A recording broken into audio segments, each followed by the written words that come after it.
Ingin mencapai kebaikan tertinggi? Oke. Mulai sekarang tidak berharap apa-apa. Saya yakin suaminya justru akan lebih sayang.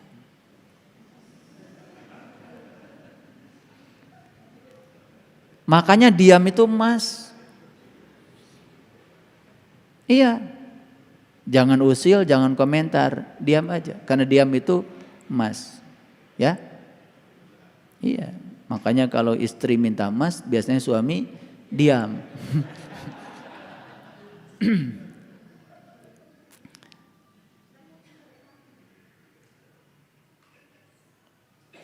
Lihat saya semuanya. Ulangi lagi supaya paten nih.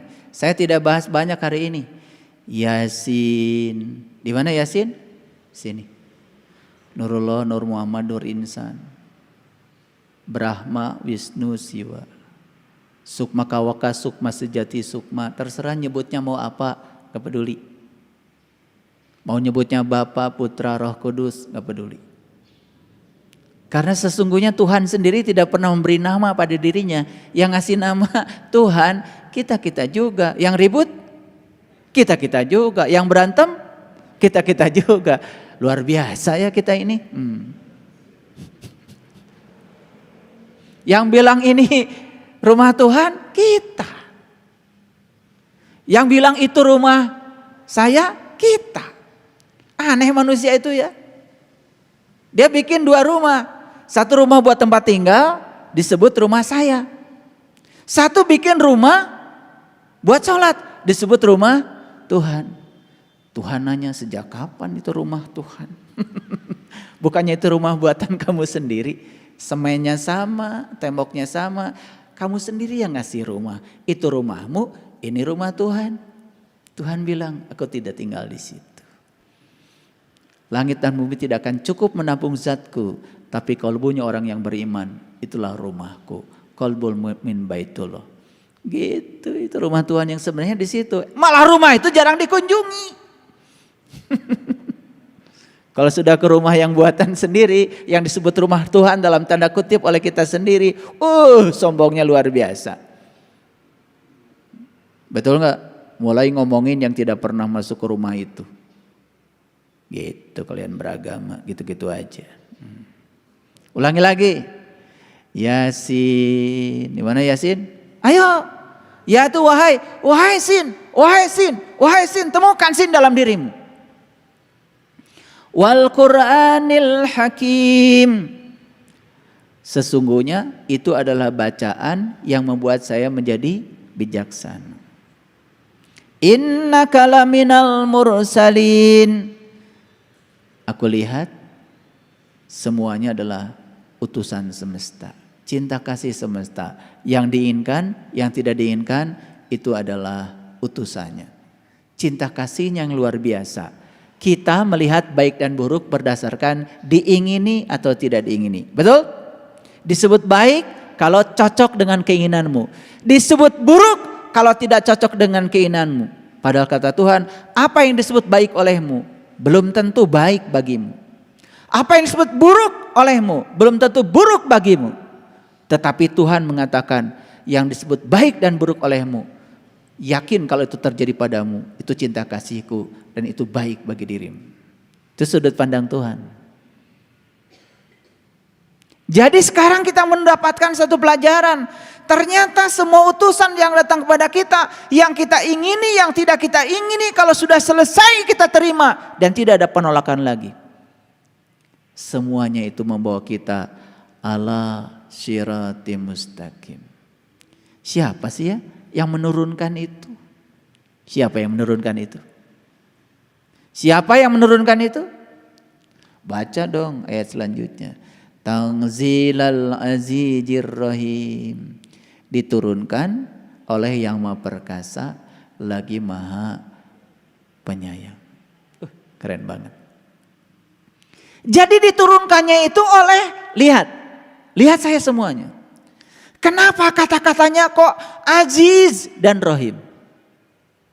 Ini sedang menegaskan kepada kita, yang menurunkan ini kepadamu karena aku yang maha gagah, aku yang maha cinta.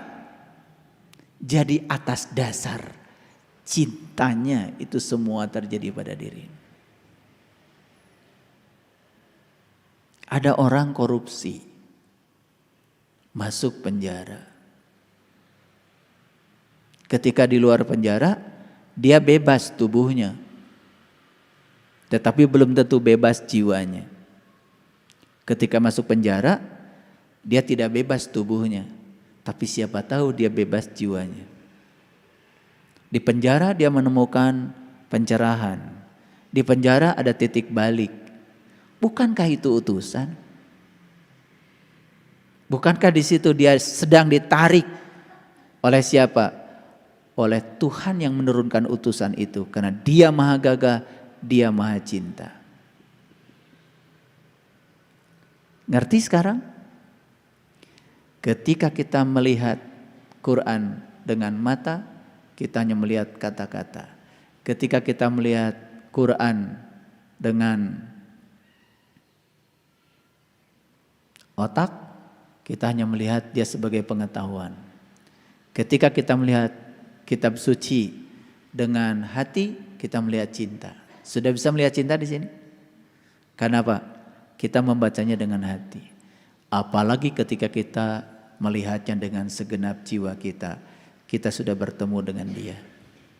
Jadi harusnya setiap orang membaca kitab suci harus bertemu dia. Harusnya kan begitu. Baca Yasin sudah lama banget, betul nggak? Berapa ayat surat Yasin? Wih, luar biasa, 83. Ini kayaknya setiap malam Jumat baca kelihatannya ya. Luar biasa. Jadi surah Yasin itu keren banget sebetulnya ya. Saya pernah membuat catatan tentang surah Yasin. Surah Yasin itu ada 10 fase. Fase 1 itu ayat 1 sampai 6. Itu di situ menyatakan tugas dan peran utusan. Awas ya, utusan itu dimensinya sangat luas. Dan sekarang kita bisa melihat apapun yang terjadi dalam kehidupan kita adalah utusannya. Termasuk segala peristiwa yang terjadi dalam kehidupan kita, utusannya. Kita bisa melihat utusan dalam dimensi yang lebih luas lagi. Kalau itu bisa kita lihat, oh luar biasa. Tidak ada yang kita tolak. Tidak ada yang kita tolak. Nah, fase yang kedua dari surah Yasin itu ayat 7 sampai ayat 10 itu menyatakan ciri orang yang mengaku beriman. Jadi orang yang mengaku beriman ada di fase itu. Bukan orang beriman ya. Dan banyak sekali orang yang mengaku dirinya sebagai orang yang beriman, padahal dia bukan. Nah, fase ketiga itu surat ayat 11 sampai 12 itu menceritakan tentang hanya orang yang bisa diperingati yang ikut peringatan. Apa artinya? Seperti Romo bilang tadi, hanya yang kosong yang bisa diisi. Jadi kalau di Quran surah Yasin dikatakan hanya yang bisa diperingati yang mau ikut peringatan. Hanya mereka yang tidak tahu. Tetapi mereka tahu bahwa mereka tidak tahu, itu yang bisa diberitahu. Mereka yang tidak tahu, tetapi dia tidak tahu. Kalau mereka tidak tahu, tidak akan pernah bisa diberitahu. Yang bisa diberitahu hanya mereka yang tidak tahu, tapi dia tahu kalau dia tidak tahu. Yang kosong. Nah, disitulah ya di fase ketiga. Fase yang keempat dari surah Yasin itu agak panjang. Ayat 13 sampai ayat 29. 13 sampai 29. Nanti boleh dibuktikan. Ini rangkuman saya.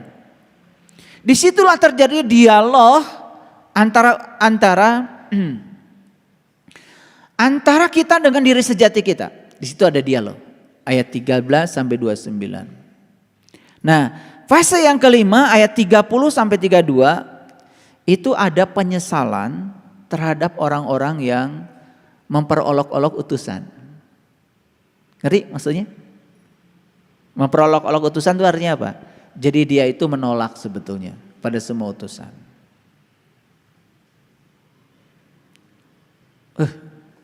Keren banget kalau sudah sampai di titik itu ya. Gak ada yang buruk lagi. Ketika tidak ada yang buruk lagi, Lalu semua energi negatif kita tuh bertransformasi menjadi energi positif. Kesadaran rendah bertransformasi menjadi kesadaran tinggi. Wih, luar biasa. Nah, fase yang ke-6 itu ayat 33 sampai 50. Itu cerita khusus tentang mukjizat bagi mereka yang mengikuti para utusan. Jadi mukjizat itu berarti apa? Ya, berkah. Bagi mereka yang mengikuti utusan tidak pernah menolaknya, dia akan dapat berkah. Itu fase yang ke-6. Fase yang ke-7 itu ayat 51 sampai 59, itu fase kebangkitan dari kubur. Saat sangkakala ditiup. Jadi kebangkitan dari kubur bukan bangkit di kubur itu, bukan. Kebangkitan kesadaran di sini. Karena kuburan yang sebenarnya adalah tubuh kita. Jadi bangkit itu bukan nanti setelah mati. Bangkit itu sekarang di sini. Terpuruk kita dalam ekonomi, bangkit. Itu namanya kiamat. Terpuruk dalam spiritual, bangkit. Itu namanya kiamat. Jadi kiamat itu ya kata Rasul sudah dekat. Tapi kita selama ini mengartikan kiamat selalu hancurnya alam semesta. Padahal kiam itu artinya adalah bangkit. Jadi hari kiamat itu hari berbangkit. Silakan tentukan olehmu kapan mau bangkit. Itu hari kiamatmu. Kok saya selama ini hanya menjalankan ritual agama, hanya terjebak oleh rutinitas, tidak ada kepuasan. Bangkit kesadarannya. Mulai sekarang saya nggak mau lagi hanya menjalankan rutinitas. Saya ingin menjalankan rutinitas sekaligus saya juga merasakan kepuasan menjalankan itu. Bangkit, itu namanya kiamat. Makanya kiamat itu harus terjadi sekarang. Di mana? Di sini, saat ini, sekarang. Makanya kiamat nunggu apa? Nunggu mati. Mati yang mana? Mati selagi hidup. Kalau sudah belajar mati selagi hidup baru kiamat. Kalau sudah kiamat baru masuk alam hisab. Kita bisa mulai melihat semuanya secara jernih. Itu baru yang tadi. Karena melihat semua sebagai utusannya. Paham? Itu namanya hisab. Hisab itu menghitung. Ya, mengkalkulasi hisab itu. Ya sudah, kalau sudah menghisab tinggal kita putuskan mau di surga atau di neraka. Surga dan neraka buatan kita sendiri, ciptaan kita sendiri. Kita mau di surga, mau di neraka, itu adalah pilihan kita. Hasil hisab kita akan mengantarkan kita surga atau neraka, pilihan kita. Oh, saya sekarang tidak mau lagi di neraka. Sudah, lepaskan dirimu dari Malik. Makanya neraka penjaganya malaikat Malik. Malik milik itu ego. Semua yang bersifat ego, bersifat keakuan, lepaskan. Begitu melepaskan ego, kita masuk surga di kesadaran tertinggi. Makanya surga penjaganya malaikat Ridwan. Ketika sudah Ridwan, sudah ridho, apapun yang terjadi saya terima sebagai utusannya, surga. Masuk akal? Gitu. Jangan fiksi terus belajar agama. Nanti lagi. Hari ini ya nggak kerasa apa-apa. Ya, iya. Pakai lagi dalil-dalil. Kita mau orang beriman, bagiannya bukan di sini, bagiannya nanti. Nanti ketika bagian, ayo nanti. Dan kita percaya aja sama orang yang ngomong begitu. Kita mah bagiannya bukan di sini katanya. Harta dunia, kenikmatan dunia buat mereka yang kafir. Dalam tanda kutip, kafir itu orang yang berbeda keyakinan dengan dia. Tolol banget. Kafir itu artinya adalah tertutup. Kamu mau agamanya apa kalau masih tertutup? Kamu justru yang kafir. Jadi tidak usah mengkafir-kafirkan orang. Lihat diri kamu sudah terbuka atau belum. Kalau kamu belum terbuka, apalagi mengkafir-kafirkan orang. Itu ciri bahwa kamu masih tertutup. Lihat bahasa Arab itu, kafaro itu bukan ingkar. Kafaro itu bukan mengingkari keyakinan kita. Kafaro itu artinya adalah tertutup. Sudah jadi bahasa Inggris, cover, tertutup. Pikiran kamu tertutup, merasa paling benar sendiri. Kolbumu tertutup, merasa penglihatanmu paling benar. Itu kafaro. Kalau semua orang belajar tuh ke dalam, gak keluar. Sebenarnya semesta ini damai. Kenapa menjadi banyak keributan? Karena semua matanya keluar. Melihat kesalahan orang itu sangat mudah. Melihat kesalahan diri sendiri itu yang sulit. Oke, lihat saya semuanya. Jadi dari situ kan kita bisa lihat ya. Oh, ternyata alam hisab itu harus kita alami sekarang. Kenapa? Kalau alam hisabnya nanti kita kan tidak bisa. Hisab itu evaluasi bahasa Inggrisnya. Dan evaluasi itu berarti ada kesempatan untuk memperbaiki. Kalau hisabnya nanti, kapan perbaikannya? Kalau hisabnya sekarang, ada kesempatan untuk memperbaiki, betul? Jadi walaupun hanya beberapa waktu, tapi kamu sudah memperbaiki dirimu, sudut pandangmu, maka di situ ada kesempatan untuk merasakan surga. Jadi hisab itu sekarang, di sini, saat ini. Nah, fase yang berikutnya, fase yang ke-8 itu ayat 60 sampai 68 itu akan digambarkan tentang keadaan orang-orang yang mendustakan para utusan. Digambarkan itu secara utuh keadaannya. Jadi keadaan yang orang-orang yang masih menolak semua hal yang terjadi dalam hidupnya, di situ digambarkan. Penderitaan berasal dari penolakan, bukan dari kenyataan. Ya. Nah, baru masuk fase yang ke-9, itu ayat 69 sampai 70. Itu dijelaskan tentang bagaimana para utusan itu menyampaikan kitab yang nyata. Kitab yang nyata, namanya kitab Mubin. Ayat yang ke-71 sampai 83 itu fase yang ke-10. Menegaskan tentang adanya siklus kehidupan. Nah, jadi orang-orang yang belum selesai untuk bisa menerima semua hal dalam hidupnya sebagai utusan, maka dia akan masuk pada fase kehidupan berikutnya. Nah, ayat yang selanjutnya itu sampai ayat 83 itu diceritakan tentang siklus. Keren banget sebetulnya kalau ini dibuka ya surah Yasin. Setidak-tidaknya saya perlu waktu 10 pertemuan untuk menjelaskan siklus 1 sampai siklus yang ke-10. Nah, hari ini saya baru menjelaskan fase 1 ayat 1 sampai ayat yang ke-6. Sudah mengerti sekarang? Tangzilal Azizir Rahim. Siapa yang menurunkan para utusan itu? Tuhan yang Maha Gagah dan Maha Cinta. Jadi sekarang lihat utusan itu para utusan itu diutus oleh Tuhan yang Maha Cinta. Punya uang 300 juta. Ditipu orang. Bisa melihat cinta enggak di situ dari Tuhan? Punya uang 300 juta, ditipu orang. Duitnya cuma segitu-gitunya. Karena dia pikir harta dia duit itu yang 300 juta. Nafas, bisa melihat, bisa mendengar, bisa bicara. Udah lupa kalau itu seakan-akan bukan harta. Pokoknya hartanya 300 juta aja. Hilang ditipu orang. Bisa melihat cinta di situ? Bisa melihat utusan yang datang untuk mengambil uang 300 juta? Ayo. Harusnya bisa dong. Betul enggak?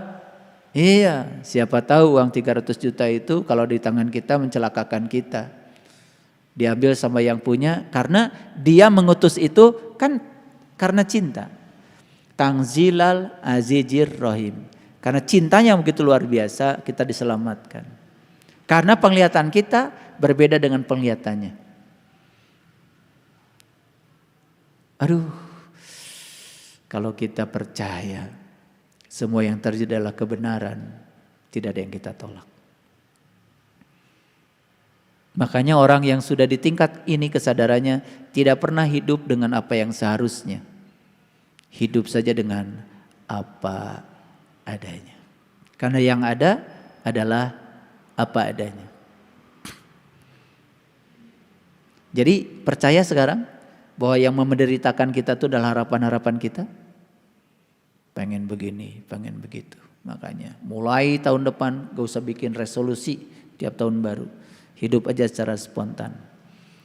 Jalani aja hidup sehari-sehari. Yang paling penting pesan saya satu, jadilah dirimu menjadi lebih baik hari ini daripada dirimu yang besok.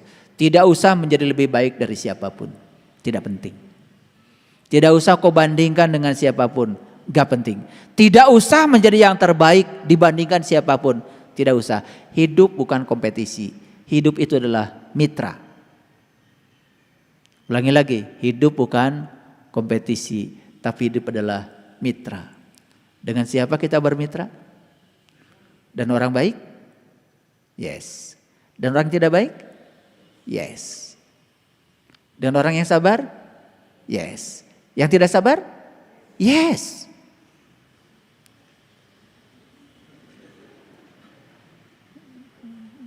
Awas jangan yes di sini. Nyampe rumah nggak yes lagi. Ketika suami sabar, yes. Suami marah-marah, yes. Sudah bisa melihat bahwa sebetulnya dia adalah mitra? Nih, saya ngajar entrepreneurship sama mahasiswa. Mahasiswa nanya sama saya, Pak, bagaimana kami cara memperlakukan kompetitor kami? Oke. Kata kompetitor sendiri sudah negatif, saya bilang di otak kamu. Kamu dagang apa sih? Gitu. Saya dagang makanan, Pak. Apa makanannya? Ya. Sekarang gimana caranya supaya kamu bisa meningkatkan kualitas dirimu lewat jualan itu? Packagingnya yang bagus, ketahanan makanannya yang lama, apalagi harganya lebih rendah daripada orang lain. Kan sebetulnya yang disebut dengan kompetitor itu bisa menjadi mitra. Karena apa? Dengan hadirnya dia kan mengingatkan kita supaya kita menjadi lebih baik. Jadi saya tidak mengajarkan mahasiswa saya melihat orang yang usaha sama sebagai kompetitor. Saya ajarkan mahasiswa saya supaya dia melihat itu sebagai mitra. Dan ternyata mengubah sudut pandang dari kompetitor menjadi mitra itu keren banget. Kompetitor musuh bukan? Musuh bukan? Musuh. Kalau kita menempatkan orang lain sebagai musuh, ya sudah, kita nggak dapat pelajaran. Tapi kalau dia ditempatkan sebagai mitra kita, keren.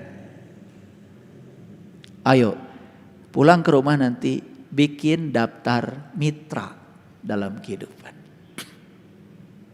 1, anak saya yang baik dan taat, mitra. 2, anak saya ngeyel, kadang-kadang gak nurut, mitra. 3, terus kaget nanti setelah ada 1000 daftar mitra baru akan kaget. Sujud syukur kita, terima kasih Tuhan, Engkau sudah hadirkan mitra-mitra. Kalau di bisnis kan namanya mitra bisnis, membuat bisnis kita jadi jalan. Kalau dalam hidup namanya mitra kehidupan, membuat kehidupan kita menjadi bernilai.